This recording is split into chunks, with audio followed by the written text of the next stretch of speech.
신약성경 사도행전 7장 9절에서 16절 말씀을 가지고 요셉 이와 같은 제목으로 잠시 은혜를 받도록 하겠습니다.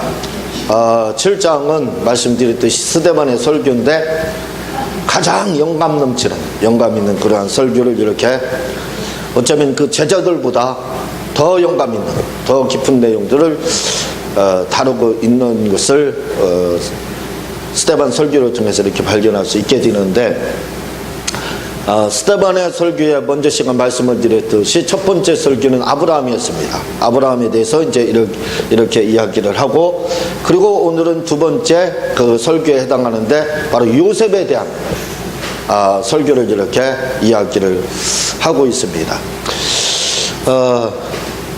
우리가 보는 창세기 성경은 이 마수라 사본이라고 그래요. 이 마수라 사본이라는 것은 성경에는 여러 가지 사본이 있지만 처음에 이 성경이 어떻게 기록되었느냐, 이제 그런 문제를 다루는 것이 사본의 문제인데, 이 마수라 사본은 처음에 모세가 기록할 때 우리 글자도 자음, 모음, 가하면 기역과 아, 자음과 모음 모여서 또 받침에는 자음이 들어갑니다.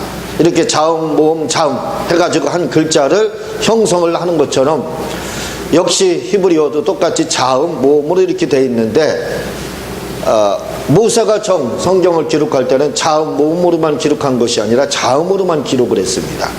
그리고 그것을 모음을 붙인 것은 예수님이 오신 이후에, 그러니까 지금부터 1000년 전 또는 1500년 전에 거기다 자음을 이렇게 붙이게 됐는데, 그래서 모음에다 자음을 붙여가지고 자음에다 모음을 붙여서 붙이게 돼서 지금 우리가 보는 성경이 이렇게 됐는데, 이 성경을 가리켜서 뭐라고 하냐면 마수라 사본 이렇게 말합니다. 근데 이 사본, 이 마수라 사본, 구약 성경을 보고 있는 이 마수라 사본에는 여러 가지 문제점들이 사실은 굉장히 많이 나오고 있어요. 그래서 이것을 보완하기 위해서 예수님 오시기 전 300년도에 알렉산드라, 애굽의 이집트지요, 알렉산드라 지역에 있는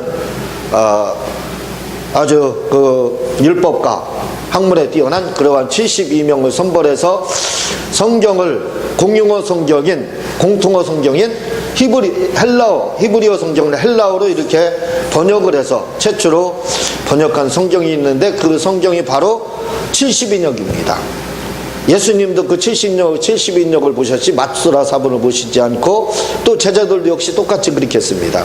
그리고 오늘 스데반의 설교도 다 뭐예요? 마수라 사본이 아니라 70인역을 바탕으로 해서 아브라함에 대해서도 이렇게 설교를 하고 있고, 지금 요셉에 대한 설교도 역시 70인역을 가지고 이렇게 설교를 하고 있습니다.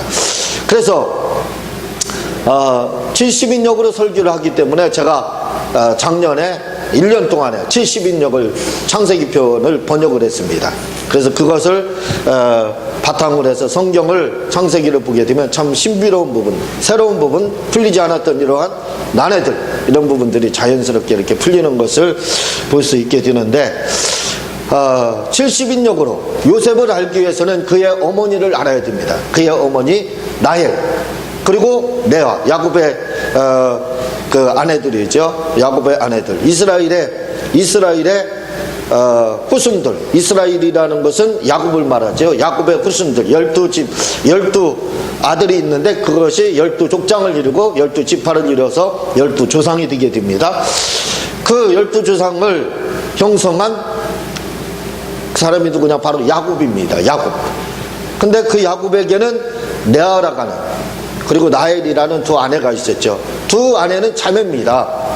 두 아내는 자매인데, 뭐라고 이야기되어 있느냐면 70인역에서 이 레아와 라헬을 비교를 하게 되면 차이가 많이 납니다. 뭐라고 이야기하냐면 창세기 29장 17절 70인역으로 보면은 레아는 시력이 나빴고 눈이 나빴다는 거예요. 레아는요. 그러면서 라헬에 대해서는 암양이라는 이름과 같이 외모가 아름답고 귀엽게 보였으니 이렇게 이야기하고 있습니다. 다시 말하면 이 말은 뭐라고 이야기하냐면, 다른 뜻으로 이야기를 하게 되면 이 라헬은, 레아라는 그 라헬의 언니는 추녀였다는 겁니다. 아주 못생겼다는 거예요. 그래서 야곱이 좋아하지는 않았습니다. 그런데 그의 동생 라헬이라는 이 여인은 얼마나 예뻤는지 몰라요. 한마디로 말해서 절세 가인, 그렇게 됩니다. 그리고 동양으로 중국의 양귀비 이렇게 이야기할 수 있을 정도로 너무나도 아름다운 여인이었다는 거예요. 그런데 사라, 아브라함의, 그의 조상인 아브라함의 아내 사라도 절세 가인으로 이야기를 하고, 또 리브가, 그의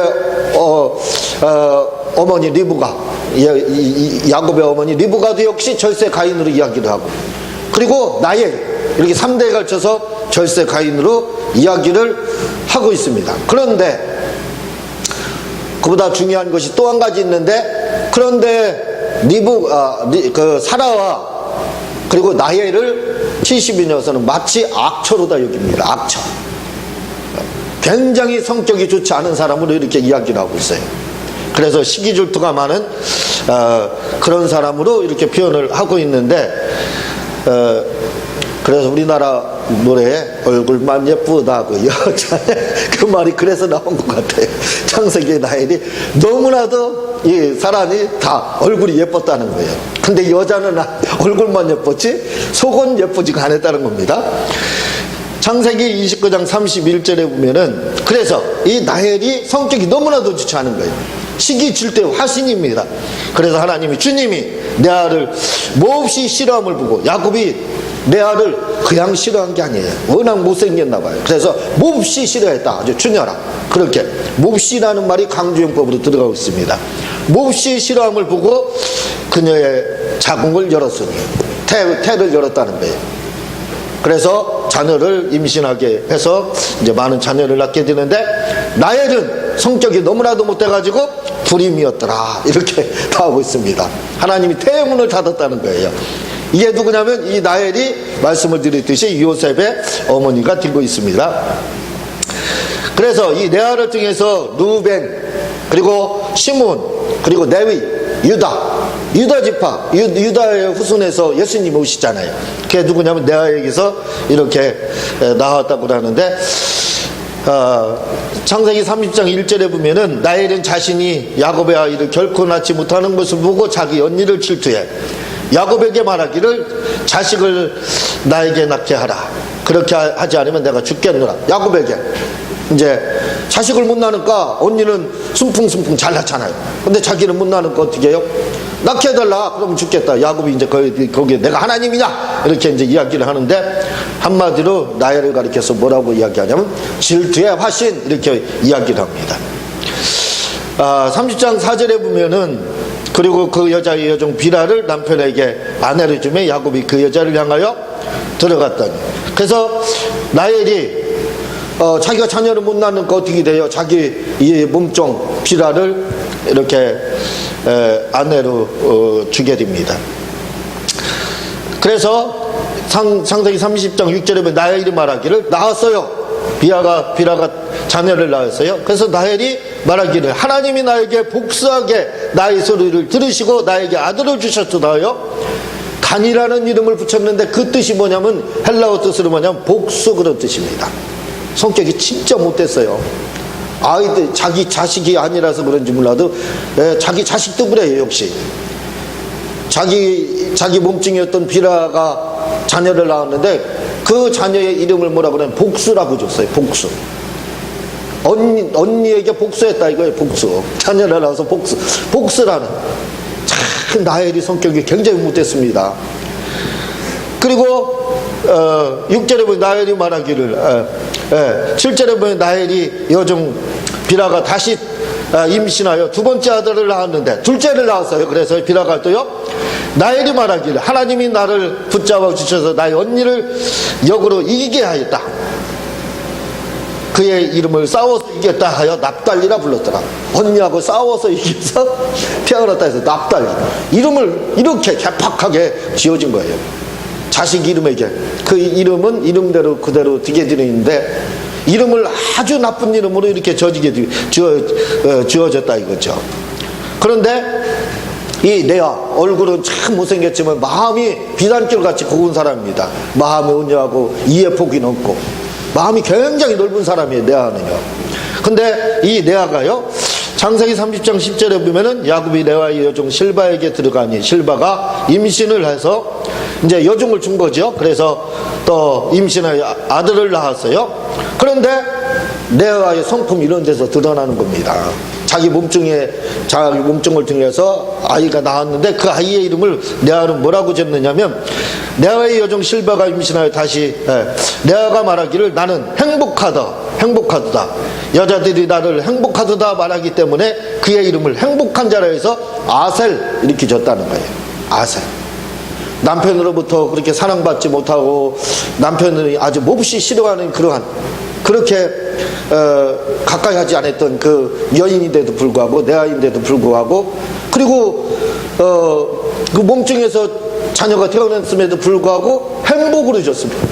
이름을 행복으로 줬다 이거예요. 행복한 자 이렇게 복수 이렇게 싸움에서 이겼다 이런 나엘이 그렇게 이름을 지어진 거하고는 정반대의 이름을 이렇게 그 몸중에서 태어났지만 지어주기 시작합니다. 그리고요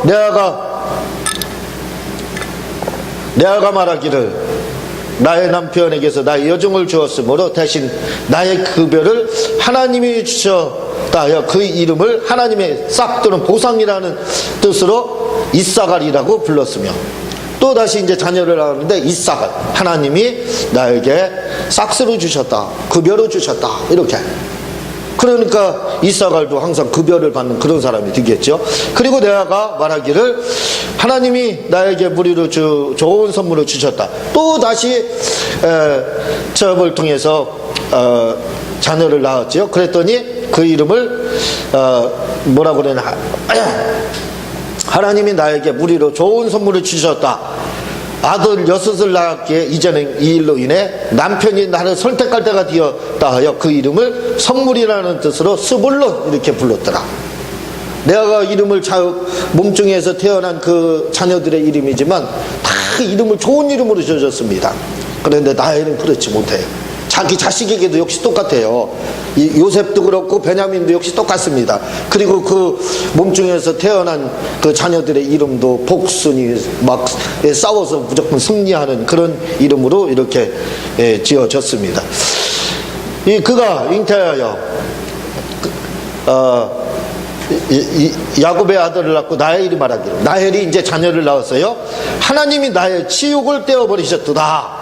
그러면서 그 이름을 요셉이라 불러서 말하되 나에게 추가해 주실 것이다. 증가하게 해 주실 것이다. 그래서 요셉이라는 이름이 증가하다 이런 뜻을 가지고 있는데 추가하다, 증가하다 그 뜻은 뭐냐면 우리가 말하는 것처럼 모든 면에서 서서히 증가하다 그런 뜻이 아니라 요셉에게 요셉이라는 이름을 주었는데 그 뜻은 뭐냐면 추가하다. 아들을 하나 더 줄 거다. 그 이름대로 베냐민을 줬지 않습니까? 근데 이게 좋은 뜻으로 준 게 아니에요. 언니와 싸워서 경쟁해가지고 이제 아들 하나 얻었으니까 하나님이 더 경쟁해서 이기게 아들 하나 더 주실 거다. 그런 의미에서 요셉이라는 이름을 지어준 거예요.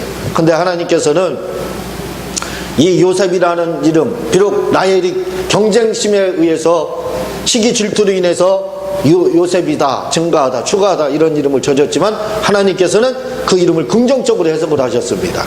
그래서 요셉이 진짜 이름대로 증가되는 그런 복을 받게 되죠. 자, 그리고요 베냐민을 낳을 때입니다. 라헬이 해산하는데 산통으로 인해 심히 고통스러워 하였으니 이 베냐민 낳다 죽잖아요. 라헬이. 그런데 그녀가 매우 혹독하게 산구를 걷고 있을 때 산파가 그에게 격려하여 말하기를 이 아이는 아들이라 하더라. 창세기 35장 18절. 그녀의 혼이 떠나려 갈 때, 죽을 때 아이를 낳다 죽잖아요. 그러다 결국 죽게 되는데 그녀가 그 아들의 이름을 뭐라고 지었냐, 베누이라고 불렀는데 이 뜻은 뭐냐면 슬픔과 고통이라는 뜻이에요. 마지막 죽을 때 그 베냐민을 아들을 낳았는데 마지막 아들을 낳은 거 아니에요. 죽으면서 낳았는데 그러면 좀 좋은 이름을 아들에게 이렇게 선사해주고 선물로 줘야 되는데 그 아들의 이름을 슬픔과 고통이다 이런 아벨이라는 이름이 바로 슬픔이라는 이름이에요. 똑같습니다. 아벨 결국 돌에 맞아서 가인에 의해서 죽잖아요. 똑같은 이름을 이렇게 베논이 이렇게 주었어요. 그러나 그의 아버지가 베냐민을 총애해서 이름을 바꿔서 총애와 탁월함이라는 뜻을 가진 베냐민으로 이렇게 개명을 해줬다, 이렇게 나오고 있습니다. 그러니까 내 아는 성경에서 70인역으로 볼 때는 너무나도 마음이 화해와 같고, 그리고 또 사랑이 넘치고 온유하고, 남을 아픔을 이해하고, 그리고 비록 얼굴은 예쁘지 않았지만 그런 아름다운 그러한 현무양처럼 이렇게 묘사를 하고 있지만, 나엘에 대해서는 성경에서는 그렇게 좋게 70인역에서는 긍정적으로 말하지 않고 있습니다. 항상 질투와 복수의 화신으로 이렇게 마음에 독을 품고 살다 보니까 오래 못 살고 단명했잖아요. 그래서 아이 낳았다고 바로 죽게 되잖아요. 그래서 여러분들 이렇게 마음에 질투의 화신 독을 품고 살면 오래 못 살게 됩니다. 그런 거 있으면 다 털어내세요. 자, 그래서 요셉이라는 사람이 등장을 하게 됩니다. 그런데 이 요셉이라는 사람, 우리가 잘 알고 있는 오늘 본문의 스데반 설교의 주인공인 요셉이라는 사람도요, 처음에는 어머니 나엘을 그대로 17년 동안 본 거예요. 17년은 안 되더라도 어쨌든 10여 년 동안 엄마를 봤습니다. 그랬더니 어머니가 뭐예요? 시기 질투, 그런 시기 질투의 화신으로 그렇게 살아가는 거예요. 그러니까 어떻게 됐어요? 이 요셉도 그걸 닮았습니다. 얼마나 하나님께서 그 요셉도 성격이 못됐는지 하나님이 13년 동안 종으로 팔리게 하잖아요. 그 성격 성격을 고치기 위해서. 그렇지 않으면 하나님 복을 받지 못하게 될 것 같으니까, 이 요셉이라는 그 사람은 다른 의미도 있었지만 그렇지 않으면 성격이 고쳐지지가 않는 겁니다. 그래서 그의 못된 성격을 하나님께서 고치기 위해서 13년 동안 이렇게 애굽에서 종살이를 하다가 결국 이제 진짜 이름 그대로 증가되는 그런 복을 받게 되는데, 이 요셉에 대해서요, 요셉이 어떤 사람인지 참 이 70인역에서는 적나라하게 아주 구체적으로 디테일하게 이렇게 이야기를 합니다. 요셉을 보게 될 때 참 요셉이 성화가 많이 된 사람이다. 우리는 요셉과 같은 사람이었는데 요셉처럼 바뀌어야 되지 않나 하는 그런 생각을 품게 되는데, 이 요셉이라는 사람은요, 창세기 37장 1절에 보면은 이스라엘 땅으로 와가지고 야곱이 돌아와서 가나안 땅에 거주하면서 태어나게 됩니다. 창세기 37장 2절에 보면은 이것은 야곱의 계보라. 요셉이 17세라는 어린 나이에 그의 형제들과 함께 양떼를 돌보고 있었더니, 그가 그의 아버지의 아내들 여기에는 시므온, 르벤, 시므온, 레위 뿐만 아니라 그 유다, 그리고 첩들이 난 그 자식들, 그의 아버지의 아내들과 비라와 실바의 아들들과 함께 있었는데, 요셉이 그의 아버지 이스라엘에게 그들의 나쁜 짓을 통렬하게 비난하여 고하더라, 이렇게 이야기하고 있습니다. 요셉이요, 17세까지 애굽 땅으로 팔려가기 전까지는 그 가정교육이 중요하다, 우리가 그랬잖아요. 그 부모를 보고 자녀가 그대로 닮기 때문에 가정에서 부모의 역할이 굉장히 중요하다, 이렇게 이야기하는데, 이 요셉이라는 사람도 그의 어머니 나엘을 본받은 겁니다. 나엘이 시기 질투의 화신이고 나쁜 성품을 가지고 악처예요. 한마디로 악처. 그러한 성품을 가지고 있었기 때문에 그것을 보고 자란 요셉도 17년 동안 살 동안 그런 성품을 가졌습니다. 그래서 형들이 잘못하면요, 감싸주는 게 없었어요. 아이고 기회 왔다 해가지고 아버지 이스라엘에게 나쁜 짓에 대해서 보고를 했는데 뭐라고 말을 하냐면 아주 통렬하게 비난하여, 얼마나 강렬하게 이야기하는데 통렬하게 비난하여 아버지에게 고했다는 거예요. 그래서 결국 하나님께서 이 요셉을 다른 이유도 있었겠지만 어쨌든 애굽의 종으로 다 이렇게 13년 동안 있게끔 그렇게 한 후에 요셉이 바뀌게 됩니다.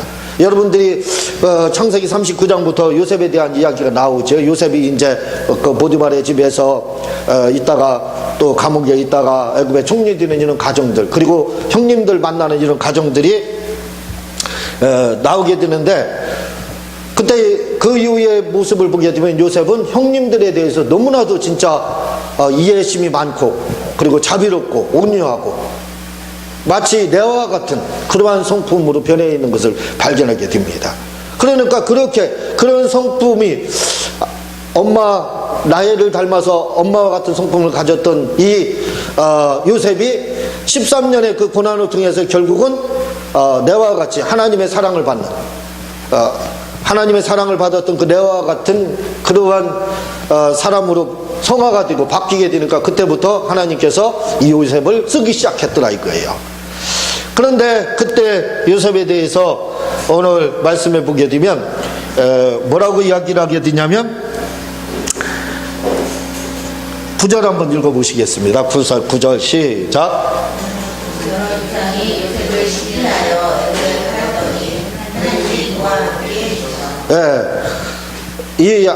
하나님이 그와 함께 하셨다 이렇게 이야기하고 있는데,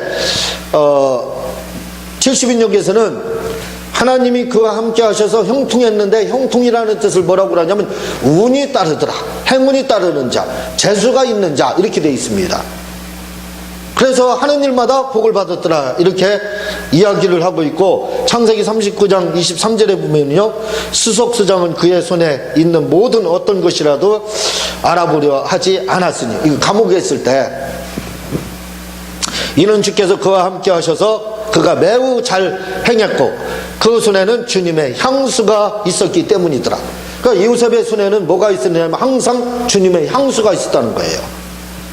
그래서 요셉이 하는 일마다 항상 뭐가 따랐다고요? 행운이 따랐다는 겁니다. 복이 따랐다는 거예요. 뭐가 있기 때문에? 향수, 주님의 향수, 하나님의 향수가 있었다는 거예요. 우리 많은 분들이 기도를 할 때, 하나님, 우리가 세상에 나가서 우리 기독교인들이 승리하게 해달라고 기도를 많이 합니다. 저도 그렇게 기도를 해요. 그런데요,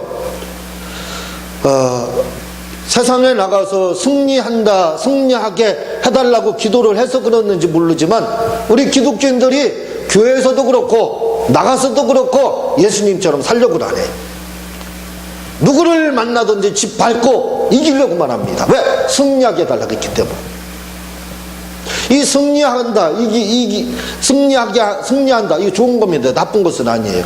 그런데요, 제가 그 이름에 대해서도 가끔 말씀을 드리지만, 이름을 알고부터 이 승자, 승리한다 할 때 이 승자가 들어가는 사람들을 보게 되면 포기할지를 몰라요. 마찬가지입니다. 우리가 세상에 나가서 이 승리한다는 말이 사람과의 경쟁에서, 사람과의 싸움에서, 사람과의 관계에서 승리하라는 뜻이 아니에요. 근데 우리는 하나님 아버지, 우리 모두와 하나님의 하나님의 종들, 믿는 사람들이 세상에 나가서 승리하게 해달라고. 그리고 또 우리도 그렇게 기도합니다. 하나님 아버지, 세상에 나가서 승리하게 해달라고. 그렇게 기도해서 응답을 받아서 그런지 모르지만, 기독교인들이 세상에 나가서 예수님처럼 향수, 요셉과 같이 그러한 주님의 향수가 되지를 못합니다. 향수가 되지를 못해요. 지려고 하지 않습니다. 마치 요셉이 감옥생활, 종생활 13년 하기 전에 요셉과 같은 그러한 남을 통렬하게 비난하고 나쁜 것을 고하는, 마치 요셉이 성화되기 전에 요셉과 같이 삶을 살려고 그래요. 승리하는 것 굉장히 중요합니다. 그러나 진정한 승리가 뭐냐 이거예요. 우리가 승리한다 이렇게 할 때는, 하나님 내가 세상에 나가 승리하게 해주세요. 이 승리하게 한다는 것은 사람을 이긴다는 그런 뜻이 아니에요. 마귀로부터, 요셉이 보디발의 아내의 그 유혹으로부터 이긴 거, 그게 승리입니다. 그게 승리. 세상 유혹으로부터, 마귀로부터, 이런 귀신의 세력으로부터, 다시 말하면 흑암의 세력으로부터 이기는 것, 이게 승리지, 사람과의 관계에서 사람을 짓밟고 사람을 비난하고 사람과의 싸움에서 관계에서 이기려고 하는 거, 그게 승리가 아니라 이거죠. 손해보지 않으려고 하는 것이 승리가 아니라 이거죠. 우리가 세상에 나가서 승리한다는 뜻은 악한 마귀로부터, 마귀의 권세로부터, 흑암의 세력들로부터 이겨야 됩니다. 승리해야 돼요. 거기로부터 승리해야 돼요.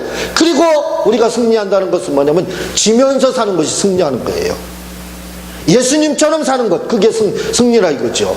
사람과의 관계에서 집 받는 것이, 무례하게 끄는 것이, 손해보지 않고 살려가는 것이, 이게 승리가 아니라 주님이 한 뼘을 때리면 한 뼘을 돌려 달아간 것처럼, 오리를 가져가면 십리를 동행하라 하는 것처럼 그렇게 지면서 사는 것이, 그게 승리입니다. 그게 기독교인의 삶이에요. 그게 되지 않는 이상, 요셉이 13년 동안 종노릇을 하고 난 다음에 얼마나 큰 고난을 당했습니까? 형제들로부터 팔려버렸어요. 예? 그리고 종살이하고 감옥살이하고 세상 밑바닥까지 갔습니다. 그리고 깨닫고 요셉이 변하자 하나님이 총리를 세우기 시작한 거예요. 우리가 세상에 나가서 승리하자고 할 때 우리가 그냥 마귀로부터, 유혹으로부터 승리해야 됩니다. 그러나 사람과의 관계에서 무조건 저는 저 사람은 나의 복수의 대상이다, 나일처럼 저 사람하고 반드시 싸워서 이겨야 된다, 언니하고 싸워서 이기고 언니를 복수해야 된다 해서 이름을 복수나 승리로 이렇게 지어서 안 된다 이거예요. 그러한 삶을 우리가 살아서는 안 됩니다. 우리에게 있어서 승리라는 것은, 우리에게 있어서 승리라는 것은 지면서 사는 거예요. 손해보면서 사는 겁니다. 그렇게 우리가 살아야 된다 이거죠. 그래야 하나님께서 요셉과 같이 뭐예요? 증거하는 복을 주신다는 거예요. 요셉이 처음에는 이름대로 되지 않습니다. 증거해야 돼요. 근데 증거했습니까? 가서 종으로 팔려갔지요. 감옥살이하게 되지요. 증거하지 못했습니다. 그러나 그가 후에 바뀌고 나니까 하나님께서, 변하고 나니까 하나님께서 그의 이름대로 그대로 승리하는, 진짜 승리하는, 그의 이름대로 하나님께서 증거하는 복을 그에게 주셨다 이거죠. 그래서 우리가 하나님의 복을 받기를 원한다면, 요셉과 같은 승리하는 복을, 요셉과 같이 진짜 증거하는 복을 우리가 받기를 원한다면 세상에 나가서 우리는 세상 사람들처럼, 그렇게 나엘처럼 복수와 승리의 대상으로 삼아서는 안 된다 이거죠. 우리는 좀 더 지고 이기지 않고 손해보는 그러한 삶을 살아야 되는 겁니다. 그리고 우리 예수님에 대해서, 우리 예수님을 누구보다도 사랑하는 그러한, 제가 먼저 시간에 말씀드렸지만 하나님이 나를 어떻게 대하든 우리는 그거에 대해서, 하나님 저에게 왜 이렇게 대합니까? 왜 저에게 고통을 주십니까? 하나님이 저에게 좋은 것을 주셔야 제가 우리 주님을 사랑하지요. 그게 아닙니다. 우리가 예수님에 대해서, 요셉도 그런 어려움을 겪었지만 하나님에 대한 불평이 나오지 않고 있습니다. 마찬가지입니다. 우리가 예수님에 대해서, 하나님에 대해서, 하나님이 나를 어떻게 종으로 또는 이렇게 감옥에 갖다 넣는다 할지라도, 하나님이 나를 어떻게 대한다 할지라도, 그것 때문에 우리 주님을 사랑하고 우리 하나님을 사랑해서는 안 된다 이거예요. 그냥 하나님 자체로 다, 우리 주님 그 자체로 여러분들이 좋아하고 그 주님 그 자체로 사랑하는 그러한 짝사랑, 그게 최고의 사랑입니다. 그 짝사랑의 신앙생활, 그것을 해야 된다 이거죠. 요셉이 바로 그렇게 했습니다. 그랬더니 하나님께서 요셉에게 후에 어떻게 됐어요? 증거하는 복을 주셨더라 이거죠. 그래서 오늘 우리가 요셉을 통해서 이러한 요셉이 받았던 복을, 요셉이 주님을 진짜 짝사랑하듯이 사랑한 것처럼 그렇게 사랑하고, 또 다른 사람을 처음에는 이기려고 했지만 이기지 않고 손해보고 그렇게 삶으로 증거하는 복을 받았던 것처럼 우리도 요셉과 같은 그러한 증거하는 복을 받으시기를 주님의 이름으로 부탁을 드립니다. 이 시간을